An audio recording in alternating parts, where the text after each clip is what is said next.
자, 반갑습니다. 오늘은 대리점 실전 마케팅 가맹 모집 절차에 대해서 여러분들이 이제 대리점이 해야 될 업무 중에 가장 중요한 게 이제 가맹 모집이잖아요, 그죠? 근데 여기에 대한 이제 준비가 아직 많이 부족한 건 사실이고 이제 거기에 대한 교육을 이제 계속 우리가 릴레이로 좀 하도록 하겠습니다. 자, 가맹 모집에 있어서 가장 중요한 게 법적인 절차가 있어요. 물론 우리 본사가 이제 여러분에게 가맹 모집에 대한 대리권을 드렸죠, 그죠?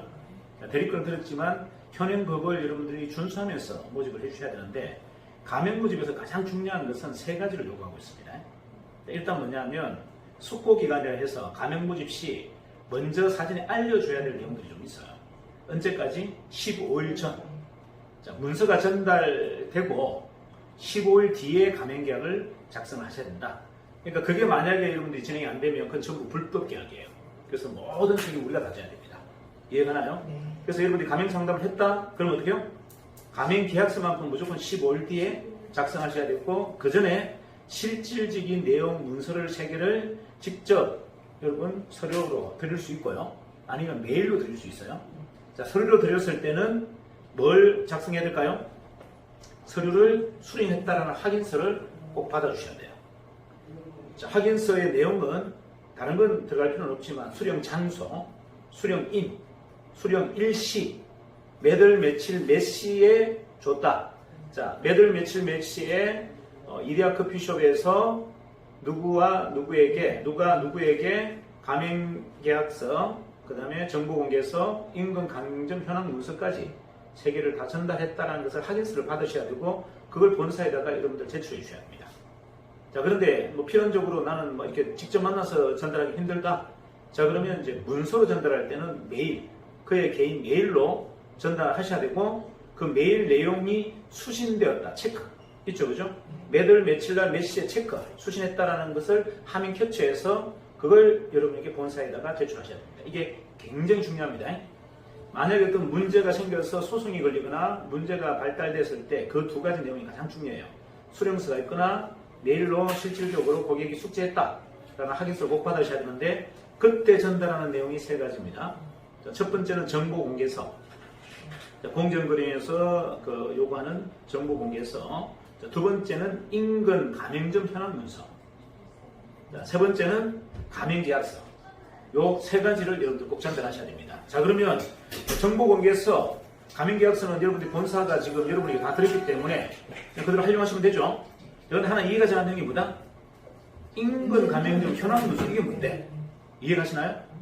자, 이건 뭐냐면 우리 전 지역을 17개 지역으로 나눕니다. 전국을 17개 지역, 광역시, 특별시, 그죠? 그 다음에 특별도까지 합치면 세종시까지 합쳐서 전국에 17개예요. 그럼 여러분들 구분되시죠? 경상북도, 경상남도, 대구, 부산. 이해가시나요? 특별시가 됐습니까? 서울특별시. 부산특별시는 광역시. 그 다음에 세종특별시 아닌가요? 세종특별시입니다. 특별시고 제주특별도죠. 그죠? 이런 이제 자치단체로 구성한다. 자, 그러면 만약에 예를 들어서 세종에 대리점 가맹점이 나와. 인근 지역이라면 세종을 얘기합니다. 세종 지역에 만약에 그러면 우리 가맹점이 없다. 그럼 현황 문서에 뭐라고 적는다? 가맹점 없음이라고 적으시면 돼요. 이해가시나요? 네. 이해가시죠? 자, 그런데 이제 대전이야. 대전에 가맹점이 우리께 5개 있어. 그럼 5개에 대한 현황만 주시면 돼요. 몇 개까지? 최대 10개까지. 최대 10개까지 적어주셔야 돼요. 자, 우리 지역에 만약에 수원이다. 그럼 수원이 어디죠? 경기도죠. 자, 경기도 인근 지역에 우리 가맹점 현황 10개를 적어주시면 됩니다. 10개에서는 할 필요 없고 10개까지만. 10개 미만 5개밖에 없다 그러면 5개. 3개 있다 3개. 없으면 없다라고 적으시면 돼요. 그럼 거기에 현황 문서에는 뭐가 들어간다? 자, 현황 문서에는 가맹점 이름, 명. 지금 우리 신사님 가맹점 이름이 뭐죠? 수원점입니까? 수원점. 예, 수원점입니다. 그리고 소재지, 주소, 그 다음에 전화번호. 요 3가지만 적어주시면 돼요. 자, 무슨 말인지 이해가시죠? 자, 수원점, 수원 2호점, 수원 3호점, 수원 4호점 해서 어떻게 해요? 거기에 소재지 주소와 연락처 요것만 적어주는 것이 지역 인근 가맹점 현황 문서예요. 그럼 여러분들이 활동하는 지역은 이미 알고 있잖아요. 그죠? 그걸 먼저 리스트업 하면 되겠죠? 해서 늘어날 때마다 더 포함해서 10개까지만 해서 드리면 돼요. 이해가 나요? 이건 본사가 해주는 게 아니고 여러분들이 작성하셔야 돼요. 왜냐면 어느 지역인지 잘 모르잖아요. 우리 본사는. 자, 세종이면 세종 안에서, 경기도면 경기도 안에서, 그 다음에 부산이면 부산 안에서. 이해가시나요? 이렇게 해서 세 가지, 가맹점 이름, 가맹점 주소, 가맹점 연락처 요 세 가지를 작성해서 주는 것을 뭐다? 인근 가맹점 현황 문서라고 합니다. 가맹점이 그 인근에 없을 때는 가맹점 없음이라고 꼭 명시해서 그 서류 세 가지를 여러분들이 송달하셔야 돼요. 자, 직접 송달 그리고 메일 송달 두 가지가 있죠. 자, 했을 때 직접 송달인 경우는 수령 확인증을 받으셔야 되고, 그 다음에 간접 전달일 때는 메일로 보내시고, 메일 수신, 그가 수신한 날짜, 시간이 나오는 그 체크 있죠, 그죠? 그거를 화면 캡처해서 본사로 제출해야 된다. 이래야지만 여러분들 완벽한 가맹계약이 됩니다. 이해가시죠? 자, 그러면 예를 한번 들어볼게요. 이런 경우 어떨까요? 자, 당장 지금 가게를 내야 되겠어. 자, 가게를 내야 되겠어. 그럼 가게를 내고 있는 상태에서 가맹계약을 하면 됩니까? 안 됩니까? 자, 원래는 가맹계약이 되고 나서 가맹을 해야 돼요. 그죠? 그래서 이제 뭐 이런 것들이죠. 그 뭐냐면 나는 원래 가게가 있어. 자, 있는 데서 가맹계약을 하고 하는 건 관계가 없죠. 그죠? 하지만 뭐 사업자 등록에 만약에 여러분들 보세요. 사업자 등록에 우리 가맹 브랜드가 아니고 엉뚱한 게 돼 있는데 우리가 가맹계약서를 쓸 수는 없잖아요. 그래서 이제 실질적으로 우리가 가맹계약을 하고 나서 이제 사업자 등록을 하고, 그 다음 사업자 등록상 뭐다? 가맹명이 우리 명으로 이렇게 찍혀 있어야 되겠죠. 그죠? 그래서 절차가 전체적으로 가맹 상담을 하고 가맹점을 오픈할 때까지는 짧게는 한 달, 길게는 한 달 한 보름 정도 걸립니다. 이해가시나요? 사전 상담이 굉장히 중요하다. 그래서 여러분들 항상 상담할 때는 뭐다? 봉투를 갖고 다니세요.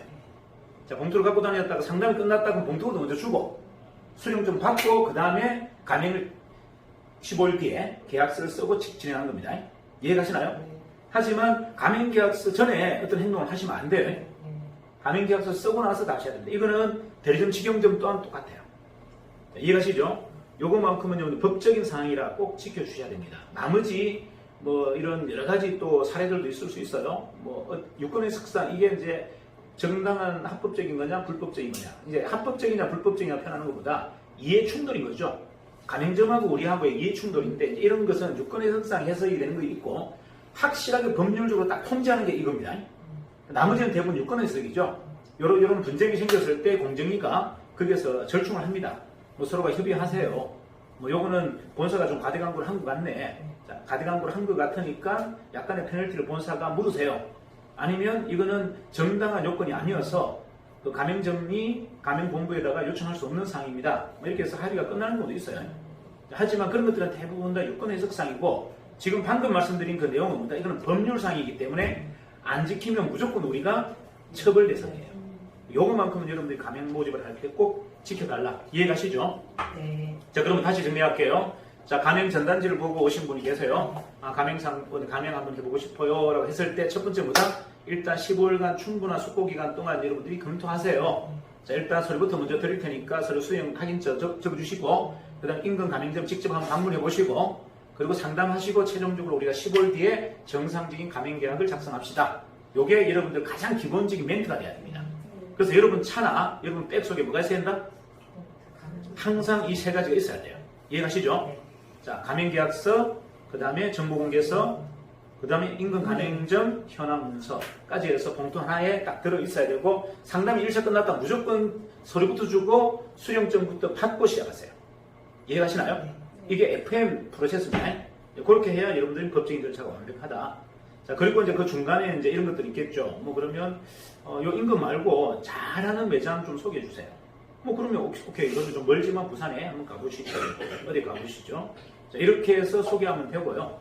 그 다음에 전체적인 매출 현황을 좀 보고 싶습니다. 이거는 굳이 우리가 제공할 필요가 없어요. 이거는 100개가 넘었을 때, 우리 회사가 가맹 총수가 100개가 넘었을 때는 가맹점의 실적을 다 우리가 공개해야 돼요. 그 전까지는 저희가 그 의무사항이 아닙니다. 이해가시죠? 그러니까 어느 매장이, 그러니까 예를 들어서 수원점이 매출이 얼마입니까? 순이익이 얼마입니까? 이거를 우리가 공부할 의무가 있다 없다? 없다. 그럼 100개가 넘었을 때 공식적으로 그때는 그 문서까지 들어가야 돼요. 우리 회사가 100개가 넘어가면 그때는 뭐다? 가맹점의 실적 현황까지 저희가 첨부해서 이제 가맹계약서 하기 전에 먼저 드려야 됩니다. 이해가시죠? 자, 지금은 아직까지 100개가 아니기 때문에 여러분들 그런 절차는 필요 없다. 하지만 향후 이제 우리가 100개가 되는 점에는 이제 그걸 본사가 다 평가합니다. 해서 그걸 여러분에게 다 드려요. 그럼 여러분들 그 서류까지 같이 이제 신규 가맹점들에게 전달하고 가맹계약을 진행한다. 이해가시죠? 네. 자, 이상.